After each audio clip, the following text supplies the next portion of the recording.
Now we're going to get our power from here. That's right underneath this desk area. And we're going to fish a wire up to there. This is where we're putting another cut-in box, and we ran the power over to this from through the dishwasher and over to the kitchen sink. Okay, and I'm glad I didn't make this up yet. And this is for the alarm system. We poked that through there and stuff. Now I'm just going to unscrew the flaps on this. Let's see if I can get under here. Hopefully you can still see me doing this upside down here. Let's see here if I can. So I got my trusty goggles on. Man working on his back. You don't see that much. Yeah, lay down. You probably only see my hands. I'm gonna unscrew this. The last thing you want to do is take the screw out all the way, because then you'll take the flap off and it will go ka-toink right inside the wall.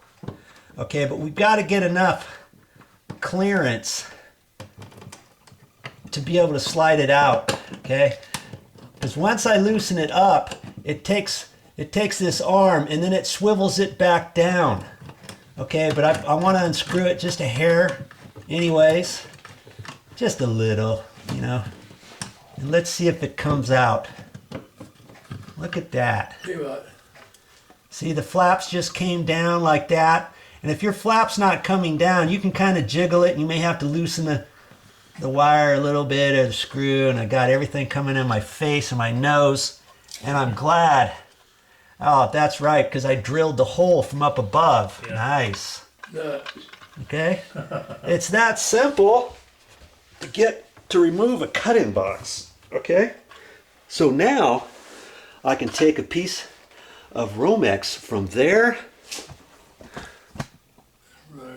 up to there. Easy greasy.